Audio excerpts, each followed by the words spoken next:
And now, Deborah Kobylt Live. Hi, everybody. Thank you so much for joining us today on Deborah Kobylt Live. Pleased to welcome my guest, Cyndi Dale. I'm sorry, I was going to call you Hale. I'm like, wait a minute. Cyndi Dale, thank you so much for being here. You wrote this amazing book, Energy Healing for Trauma, Stress, and Chronic Illness. And I kind of saw myself in every chapter of this book. It's fantastic. It's kind of like a Bible, if you will, of, well, if this is going on, perhaps this is the reason. I would like to add that Cyndi is also a speaker. You're an energy healer. You do classes, you do events, and you've written 27 books. Incredible. So you know what you're talking about. Thanks for being here. I'm thrilled to be here. 27, as we were talking beforehand, is a bit ridiculous, but where do you find the time, Cyndi? I can barely get one out. I mean, that's incredible. If you figure it out, you keep doing it, right? Like any old habit. Now I'm a book author, and this one I'm particularly happy about because it's come out during one of the most challenging times for almost everybody on the planet. So something divine up there said, okay, we got to have a book on trauma because everybody's got it. Everybody wants to look at it, so let's look at it. Well, I sort of footnoted different chapters, if you don't mind. I'm going to look at this as my own private therapy session, if you don't mind. What about that? But again, I want to reiterate to people, this sort of has a chapter and an area for almost anything that may be ailing you. Let's start with this one. Physical anatomy. What happens when we're hurting and we have lots of stress? How does it affect us? And it affects us slowly, doesn't it? It's a slow thing that happens to our bodies, correct? Builds up. I mean, we're under stress all the time. Anything stresses us. I'd love to be stressed by winning the lottery. All right. Like a positive stress, but I'll let you know. You will have a different life. All right. But yeah, stress eats away at us. Stress is just what stimulates a reaction. And so when we go through any kind of dilemma or question mark, or somebody says something that we need to react to, first we have these hormones that turn on in our body, actually in our bone marrow, then our adrenals, then our nerves, and our gut gets weird and our heart gets weird. And then we're supposed to resolve it. So, right? That's the happy end. Wait, how about this? Let it go. It's like, well, how do I do that? It's like those three words aren't working. Like, I need tools. I need tools so it doesn't happen in the first place. So go ahead.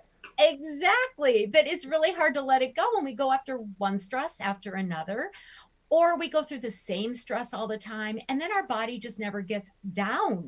It just stays at that sort of, we both know what that feels like, that buzz, I'm just going to be wired, because what's the point of relaxing? Because there's no good for it. And then it's an awful state to be in. Yeah. It's an awful state to be in until somehow it just mushrooms. It just keeps going and going. And then you realize, wait, this isn't healthy. It's going to kill me. Right. Were you there yourself? Is this what got you to write these books, or it's different people that you've talked to and worked with through the years? Because this is a very comprehensive book that you've got here. Very well detailed and very well researched. It's both. I grew up like many of us did. You just use the word dysfunctional, and I think it covers absolutely everything. And actually, whatever. And then I just kept going dysfunctionally. I overworked. I ate the wrong foods. I, kind of met the wrong men, married the wrong men, did this, did that. My kids weren't a mistake. That was beautiful. And somewhere around 35, 40, I'm like, Cyndi, you gotta notch it down. You gotta figure this out.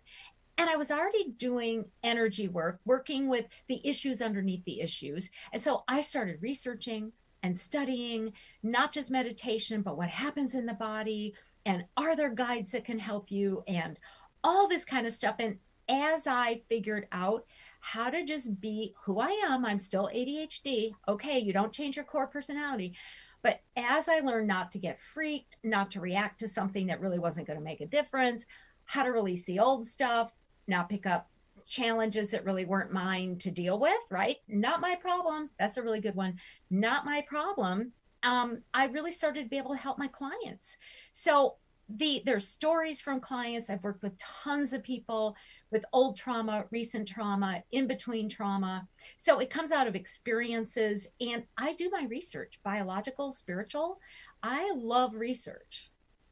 Well, you need to do research because you have to have a base of what's going on, and then you add to that. I mean, I think the physiological way of dealing with things, what we're putting in our bodies, how we're just not created to deal with modern life as it's been set up, right? In the 50s, with all the factories that opened, it was all productivity, punching in. It's like, oh my God, even just getting there, by the time you get to work, you're sweating and your heart is racing.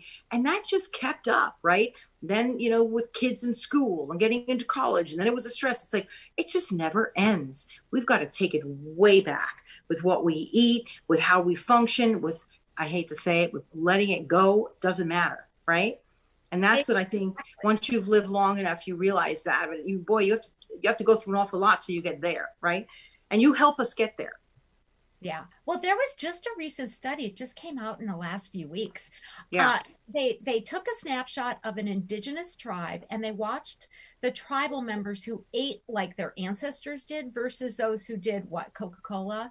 I mean, I remember traveling years ago down in Venezuela and seeing these native people carrying in bags of white rice and Coca-Cola. And I'm like, this is not going to have a good ending. Well, no, it doesn't. I mean, you have to stay true to your biology, true to your personality. And that's a big, it sounds so practical. It is really practical. Some of this is really practical because that study showed if you go away from your biology or who you really are or what works for you, you're going to suffer. You're not going to feel good emotionally, mentally, or physically. No, and then we spend our entire lives going, what's wrong? I got to get this under control. And what's happening is a lot of things have to get under control. And the first thing, I got out of this is we just have to take a step back and just try to analyze. Let me look at, I like this one too, unresolved grief. A lot of us have unresolved grief for whatever reasons. What does that do to the body as you're trying to resolve your grief? That also is a stressor, right? But how do you learn to deal with that one when you're dealing with so much sadness and grief? Well, you have to feel it. And people don't like it when I say that. There was another, I love studies. There was a study where they checked, they studied people who had pain in the body. And they had this certain type of like a super cool, like Superman flashlight. And when they shone the flashlight through those places of pain in the body, the flashlight did not come out on the other side. When they shone the light through the places that did not have pain, inflammation in the body, the flashlight came out the other side. Wow. This is cool, isn't it? Yeah. They put their hands on the places of pain and asked the person to just start feeling any feelings that came up. Sadness, pain, fear. The pain went away and the flashlight, the light went all the way through. That's interesting. Was it because of the touch or was it because it relaxed them? Was it a little of everything? What was it? How did the study end up? What was the conclusion? It was a little of everything. I mean, the touch brought attention to the self who was kind of trapped in there with all that old pain, old grief, old emotional pain. Old grief really are just feelings we never got to process. I mean, you have kids. My boys would go to school, fall down on the playground, not cry at school, come home and cry. Right? Oh, I have the opposite. They probably wouldn't cry at school or when they came home. They just wouldn't tell me anything. They'd just go right upstairs. So I have those kinds.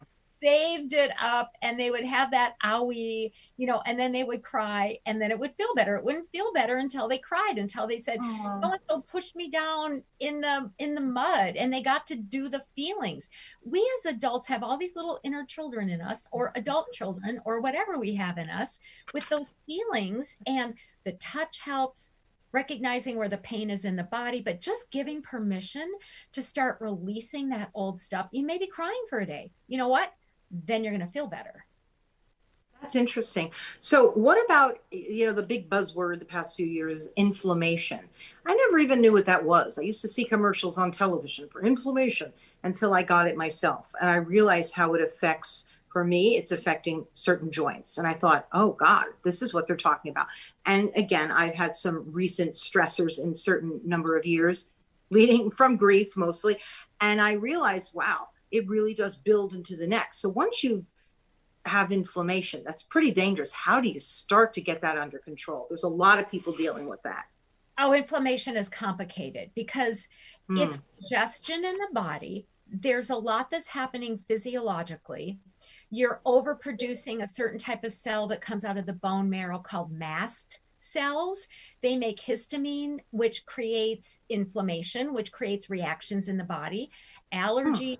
You start to react to things. But you know what's often underneath physical inflammation are old wounds, old traumas, old places where we got hit or we got hurt. Somebody yelled at us, somebody screamed at us. We didn't get to process something either physical or more spiritual or emotional that happened. And so then the body just can't move as well.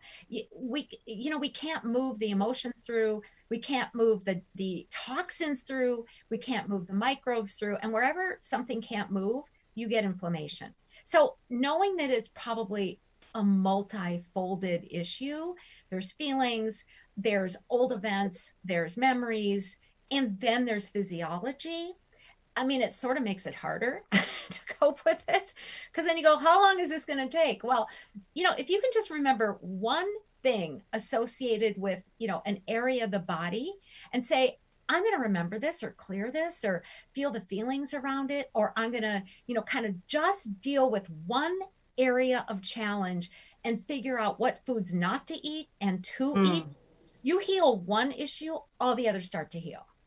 Right. And especially because you make a commitment to do that. A lot of times people say, oh, I'm working on it, but are you?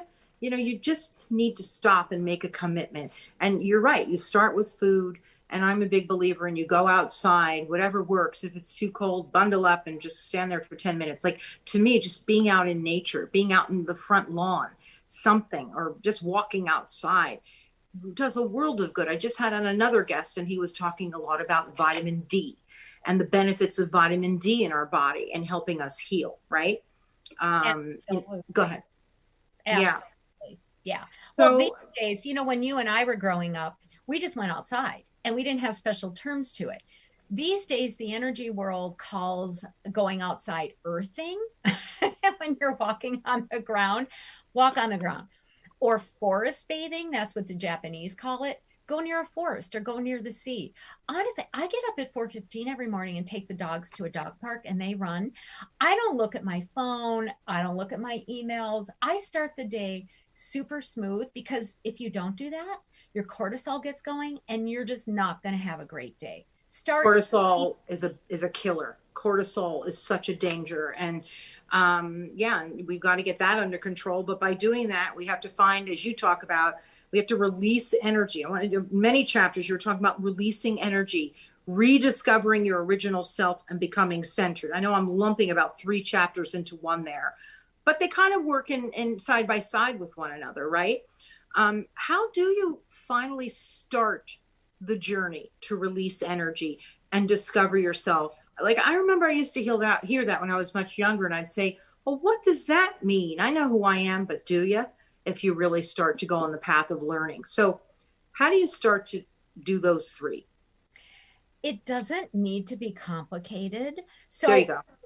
It doesn't. So this finding your original self, you don't have to look very far. Right. Go back to a memory when you were young where you just felt you, like full of yourself. Like, I don't know what it might be for you, Deborah, but mine was, I spent tons of time alone when I was a little kid. I went outside. I pretended I was a pioneer. I hunted for animals.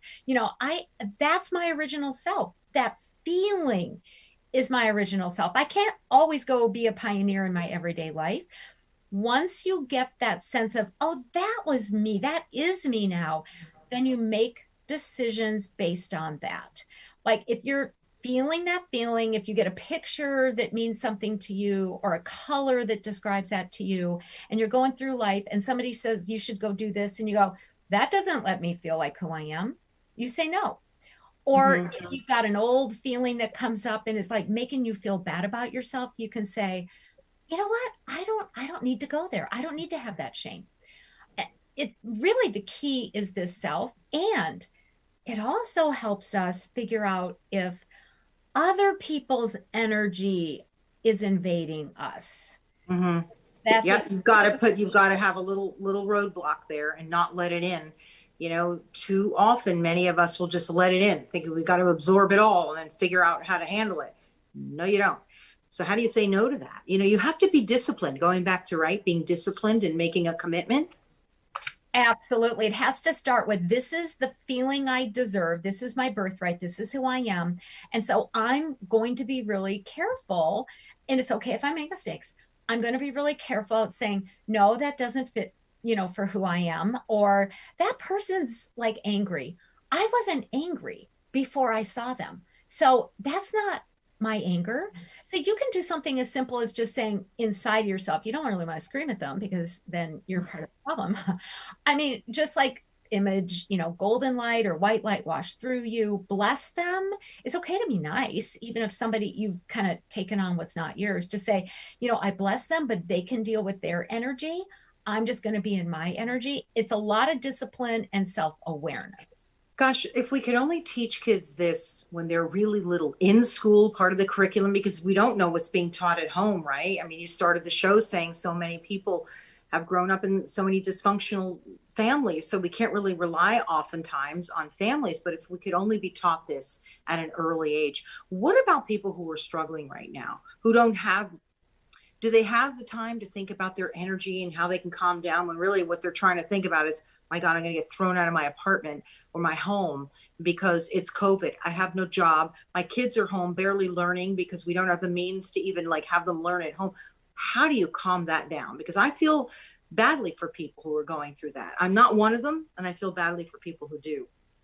Well, I know, because it's overwhelming. If you don't have a job, you're losing your job, you're like next to homelessness, you're helping your kids. I mean, these are such serious stressors that it can almost sound tame to go, just picture white light coming through you, right? The truth is, you're not going to solve a big problem by creating more little ones. You're just not. So I believe that we all have a connection to whatever you want to call your higher power. And if you're in alignment, if you have that sense of connection, no matter what gives it to you, probably drinking isn't the best idea, but, if you can get that alignment by deep breathing or saying, I'm accompanied, I have a higher power that cares about me. You need to feel that connection on the top of yourself, through your body, down through your feet. And you know what? Your resilience is going to be amazing. Things aren't going to throw you, and you can get guidance that way. We're not alone. It's okay to get a dream that tells us what to do. It's okay to believe that there's whatever you believe in. I don't care what people believe in, but something bigger and more than yourself too. We need insight and inspiration. And when you're really dealing with, where am I going to live? You may not be able to get a hold of people to help you. It may need to be some kind of invisible force. Interesting. What about, again, because we talk about holding on to so much, forgiveness. Forgiving what? Other people, yourself, both, all the above? All of it. Yeah. Because that also just, you're holding stuff in. I mean, if you think about it, it'd probably be a good idea to go throughout your day and write down, what is it that's holding you back, that's giving you some energy that probably needs to filter out, right? Do you need to forgive to somebody? Is it the food you're putting in there? Are you stressed by a phone call? I mean, probably by the end of the day, the list could be this long. And then maybe what do? Go through each one to learn how to deal with it. What is the best way to deal with stress when it just adds up? Is it your breathing? What do you do? Breathing, sleeping on it. I mean, you've got twice as great a likelihood as coming up with a solution for something if you sleep on it than if you just try to decide when you're already stressed out. Now, Einstein did it. Why wouldn't we follow Einstein, right? Narrow your thoughts. Don't think about 500 different worries. If you can just focus down to one, sleep on it, get some collaboration, turn it over. You solve one issue, it's much easier to solve another one. So there's some of the discipline too that's involved. Lots of little things, not just sleep on it, but sleep, right? And I remember when I would email, let's say, a teacher or something, and sometimes I would look at it and say, do I really want to send that? So to your point, sleep on it. put it on hold and go back to it later, because very often what you're thinking, you know, you may not want to send that, or you may not want to tell someone that. You may just get clarity, right? If you just sleep on it. So what else? That's a good one. I mean, if you can bring yourself to a point of calm. I like the breathing. I think that really helps us to be centered. I have another great tip that I learned in the 12-step programs. So the 12-step programs, Al-Anon, ACA, you know, Adult Children of Alcoholics, AA, whatever it is, they're really about letting go. Here we have the letting go piece, right? So when something gets really overwhelming for me, I pick up a rock. You can pick up a piece of paper. It doesn't matter what you pick up, but I label it. I look at it and I say, here's what I'm obsessing about. Here's the problem. I'm going to set it down for an hour. I'm going to walk around without it. Or you do have to sleep. You don't just sleep on things. You have to actually sleep. Pick up your rock. This is the thing I'm most worried about. Set it under the bed or put it in another room and just say, in the morning, I will pick it up again. Pick it up. Let's just sit on it by accident, that rock. And then you have to worry, right? Or you forget where you put it. But no, I actually think that's a great visual, a rock. It's actually kind of really clever, right? It works because you're distancing yourself. Interesting. You know, then you're in the alignment that I'm talking about. Then you can breathe deeper. Then you can sleep better. Then you're more apt to eat, you know, carrots rather than a chocolate chip cookie, because it's out. Well, I'm an energy worker. We have an energy field around us. It's light and sound. You get something out of your field, away from you, your brain can work better. Your chemistry can work better. Your soul can engage. I mean, you have a chance, you know, at getting the clarity that you need differently than if you bring like this quandary everywhere you go. Energy healer. You're talking about your own energy or the energy that you're interacting with every day? Or again, all of the above? Really all of the above, because we have our own energy, which is just information that moves. Everything is made out of energy. The body, coffee, thoughts, feelings. There's physical energy, which is, you know, sort of concrete, right? You can touch it. Right. We talk about these things these days. I need money. That's a concrete energy. 99.999% of all energy is subtle. You can't see it. And that's what causes us the most stress, is the stuff that we're feeling, we're sensing, we can't see. You know, why did that person treat me that way? Like, what's wrong with me that they mistreat me? Or how come this is happening? Or, you know, what's the universe trying to tell me? Or it's those subtle thoughts and feelings and programs. So that's where we can make the biggest difference, is if we can focus on one issue that we want to get, you know, solved, you know, open up for guidance, ask people for help, get good sleep, eat better, put the problem away for a while. They're very simple ways to actually unlock a lot of our challenges. Right. And you use the word simple. It is true. It's simple. It's organic.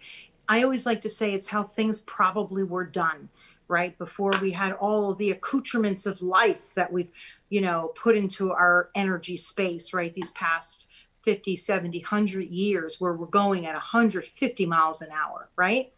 And we haven't caught up to living that way, nor should we ever, really. But if we just go back to understanding the energy that we're born with and the energy we're creating, I'm a big believer in everything that you talk about. I really am. Of course, get moving. That helps everybody. You got to move. I love chapter 31.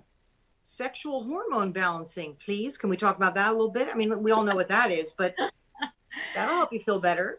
It does. Well, and the different hormones actually have a different sort of meaning, spiritual or energetic meaning to them too. But first of all, about 10 years ago, I was like doing the whole premenopause, this and that. And I'm like, this feels miserable. I'm just going to go get bioidentical hormones. So hello, do physically what is available to you to do. So I sleep because I take progesterone. You know, I take magnesium, I do this and that and the other thing. So pay attention to what you can do practically. But when you've got some off hormones, in my world, which is sort of the funky world, there's different meanings. Like low testosterone, you're not using your male energy quite the right way. You're not pushing enough. Low estrogen, if you're a woman, men have it too, right? You're not like in your power female. You're not like being that woman on the go. Low progesterone, men don't have it, women do. You're not doing calm feminine self. So if you can't afford the hormones, kind of work with it a different way. Just go, okay, I have really low testosterone. I can't afford to take it. You know what? So I'm just going to be a guy. I'm going to go do this like a guy would. It's actually going to make you feel better to work energetically in these sort of metaphorical ways too. A lot of times guys don't worry about all this stuff. They're a little more, we worry about many of the layers that are, that we're dealing with. And very often some men just aren't like that. They just sort of go through life and go, what? Do you know what I mean? So I kind of like your idea of be a guy, and see how that does for you for a day. I'm pissed off about the whole thing, actually, now that I think about it. Yeah, no, it's like really smart. Probably in the last 10 years, I've been more like a guy than a gal. Mm-hmm. I get a lot more done. And I hate to say this, but it's like the roles are a little reversed. When I meet a man I might date, I'm like, please just don't tell me all your feelings. I just don't need to know all those. I love that. Can you not compartmentalize? We'll get along so much better if you don't tell me about the divorce 20 years ago and the this. I mean, just like in the here and now, let's just sit here. Okay, we don't even have to talk. I'm a lot more like a guy, and I actually have more fun. Okay, so be more like, ladies, be more like a guy, okay? It'll do you some good. All right, what's the big takeaway that you want people to take away from this? Is a magnificent book. Please, people, energy healing. And we all need it. Let's just admit it. We all need this. It's well-researched, which is what I like about it. There's a lot that's gone into this book, and it has to be. Anyone who writes 27 books, this is a woman who loves her research and is detailed. But there's an answer for almost anything to how you're feeling and how we can organically deal with it. But what do you want to give our listeners and viewers? What's a takeaway you'd like them to have? The most important part is you do have your original self, like the self who you really are, that you got to be for at least moments, even if it's only childhood.